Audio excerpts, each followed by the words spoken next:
로마서 7장 7절부터 25절입니다. 로마서 7장 7절부터 25절입니다. 그런즉 우리가 무슨 말을 하리요? 율법이 죄냐? 그럴 수 없느니라. 율법으로 말미암지 않고는 내가 죄를 알지 못하였으니 곧 율법이 탐내지 말라 하지 아니하였더라면 내가 탐심을 알지 못하였으리라. 그러나 죄가 기회를 타서 계명으로 말미암아 내 속에서 온갖 탐심을 이루었나니 이는 율법이 없으면 죄가 죽은 것입니다. 전에 율법을 깨닫지 못했을 때에는 내가 살았더니 계명의 이름에 죄는 살아나고 나는 죽었도다. 생명에 이르게 할 그 계명이 내게 대하여 도리어 사망에 이르게 하는 것이 되었도다. 죄가 기회를 타서 계명으로 말미암아 나를 속이고 그것으로 나를 죽였는지라. 이로 보건대 율법은 거룩하고 계명도 거룩하고 의로우며 선하도다. 그런즉 선한 것이 내게 사망이 되었느냐? 그럴 수 없느니라. 오직 죄가 죄로 드러나기 위하여 선한 그것으로 말미암아 나를 죽게 만들었으니 이는 계명으로 말미암아 죄로 심히 죄되게 하려 함이라.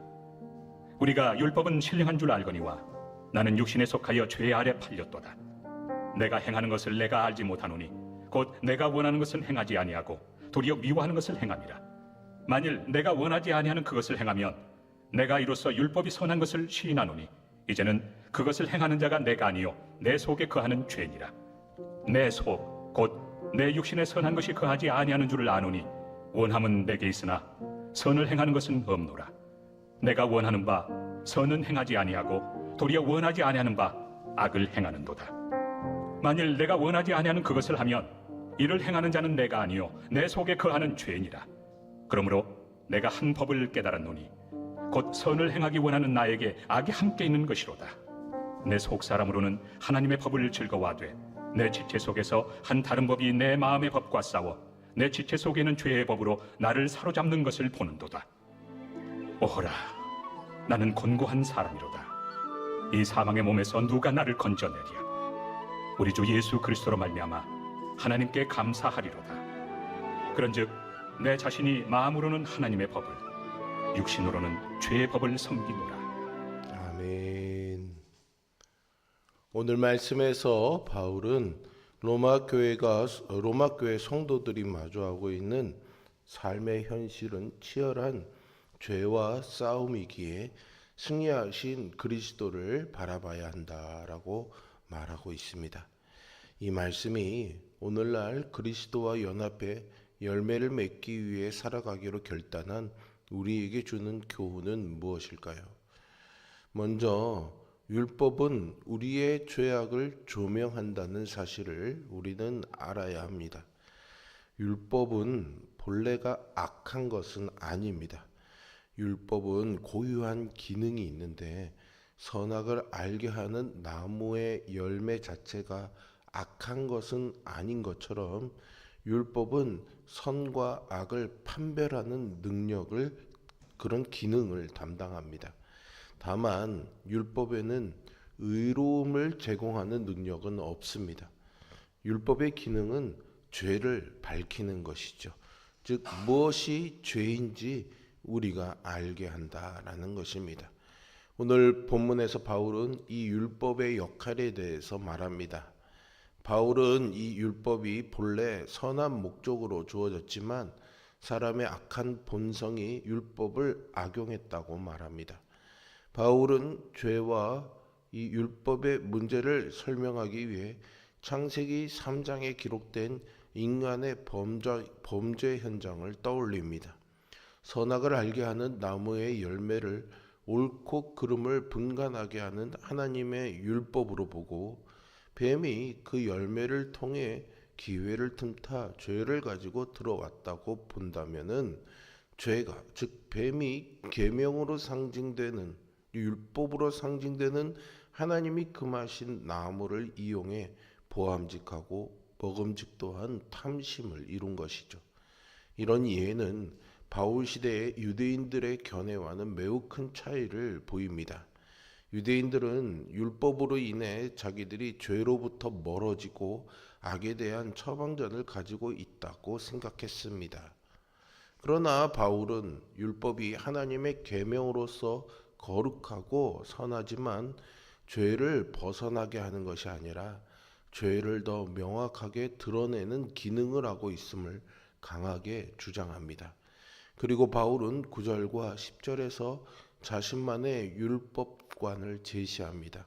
그것은 율법이 죄를 더하게 하여 결국 사망에 이르게 한다는 것이죠. 계명의 본질은, 즉 율법의 본질은 생명에 이르게 하는 것입니다.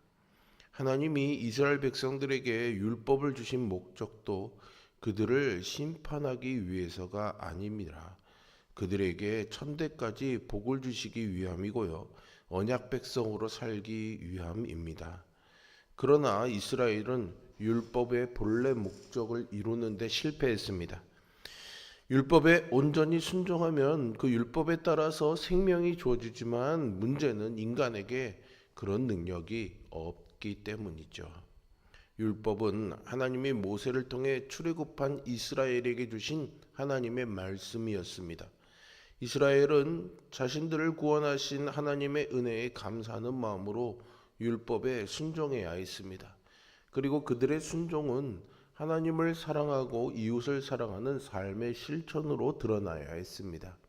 하지만 이스라엘은 하나님의 마음이 아닌 자신들의 기준과 가치관으로 율법을 사용했고 그 결과 사랑과 회복이 아닌 정죄와 사망을 초래했습니다.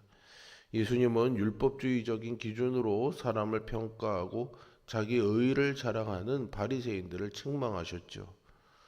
율법 자체는 선하고 거룩합니다. 그리고 율법을 온전하게 행할 수 있다면 그들은 율법이 정한 대로 의롭게 여겨질 것입니다. 그런데 문제는 이 율법을 행할 능력이 인간에게는 없다는 것이죠. 율법은 본래 선한 것이고 생명으로 인도하기 위해 디자인된 것이었지만 죄 아래 있는 인간들이 그 본래 목적을 이루지 못하고 율법으로 말미암아 저주에 이르게 됩니다. 그러니까 율법은 선하지만 율법이 있기 전 죄로 인한 타락으로 죄의 지배를 받은 자들에게는 율법을 온전히 성취할 능력이 없습니다. 율법에 실패한 이들은 필연적으로 율법이 정한 정죄에 이를 수밖에 없죠. 율법을 통해 의롭게 될 수 있는 사람은 없습니다. 율법은 사람의 죄를 조명해서 낮아지게 합니다. 율법 앞에서 성도는 자신의 연약함을 인정해야 합니다. 율법을 통해 우리를 은혜로 부르신 하나님을 더욱 의지하는 그런 성도로 살아가시기를 소망합니다. 그 다음은 끊임없는 죄와의 싸움이 하나님께 속한 우리를 기다리고 있다라는 사실도 알아야 합니다. 앞서 살펴보았듯이 율법은 우리의 악한 본성을 조명합니다. 이에 바울은 내 마음은 하나님의 법을 즐거워하지만 내 속에 있는 다른 한 법이 내 마음의 법과 싸워 죄의 법으로 나를 사로잡는다라고 고백합니다. 여러분, 바울이 어떤 사람입니까? 다메섹으로 가던 길에 예수님을 만나 회심한 후에 복음을 위해서 자신의 생명을 드린 사람이었죠. 바울은 복음을 전하다가 매를 맞기도 하고 감옥에 갇히기도 했지만 두려워하지 않았습니다. 오히려 감옥에서 주님을 찬양하고 갇혀있던 사람들에게 복음을 전하지요. 그런 바울이었기에 죄 아래에 있는 존재의 상태에 대해 누구보다도 잘 알고 있었습니다. 여러분, 바울의 고백과 같이 우리도 그리스도 밖에 있을 때는 악한 본성에 따라 사망으로 갈 수밖에 없는 사람들이었습니다. 그러나 우리의 이런 영적 무능력에도 불구하고 이제는 생명으로 나아가는 거룩한 백성이 되었죠. 이것은 전적으로 복음의 능력입니다. 그리스도 안에 있을 때 우리는 이런 존재론적인 한계를 넘어서서 생명의 길을 걸을 수가 있는 것이죠. 마지막으로 끊임없는 죄와 싸울 때 우리는 승리하신 그리스도를 바라보아야 합니다. 육에 속해 죄 아래 팔린 상태에서는 율법의 지시를 따르길 원할지라도 율법이 요구하는 것을 다 행할 수는 없습니다. 율법의 육신에 속해서 죄 아래 팔려 있는 자들이 결국은 경험하게 되는 것은 원하는 것과 행하는 것 사이의 괴리입니다. 그리고 그것이 바로 사망의 몸에 속한 자의 결과라는 것을 깨닫게 됩니다. 바울은 18절에서 언급한 이야기를 21절에서 다시 반복합니다. 그러므로 내가 한 법을 깨달았노니 곧 선을 행하기 원하는 나에게 악이 함께 있는 것이로다 라고 말이죠. 선을 행하기 원하는 나에게 악이 함께 있다는 것을 깨달았다는 것입니다. 그것을 깨닫게 한 것이 바로 율법의 기능이라는 거죠. 그래서 속사람은 거룩한 율법을 갈망하지만 몸에 있는 다른 법이 마음의 법과 싸워 죄의 법으로 사로잡는다고 바울은 토로합니다. 바울은 23절에서 다시 한번 내적인 투쟁을 암시합니다. 내 지체 속에서 한 다른 법이 내 마음의 법과 싸워 내 지체 속에 있는 죄의 법으로 나를 사로잡는 것을 보는도다 라고 말이죠. 이렇게 하나님의 법과 죄의 법, 두 개의 법이 갈등하고 싸우는 결과로 바울의 절규가 24절에서 나오죠. 오호라 나는 곤고한 사람이로다. 이 사망의 몸에서 누가 나를 건져내랴 라고 말입니다. 육체에 속한 인간의 한계가 율법을 통해서는 사망밖에 발견할 수 없기에 사망의 책임은 율법에 있는 것이 아니라 죄에 있는 것입니다. 그리고 죄 아래 팔려있는 인간의 상태를 1인칭 관점인 곤고한 나를 통해서 바울은 설명했습니다. 즉 24절에서 애통하는 사람은 하나님의 법을 지키고는 싶은데 그러지 못하는 중생한 신자라기보다는 두 개의 법으로 대변되는 두 지배 세력의 갈등, 즉 죄의 법과 죄의 세력에 사로잡힌 선한 하나님의 법인 율법을 지키지 못하는 인간의 한계에 대한 애통함이라고 할 수 있습니다.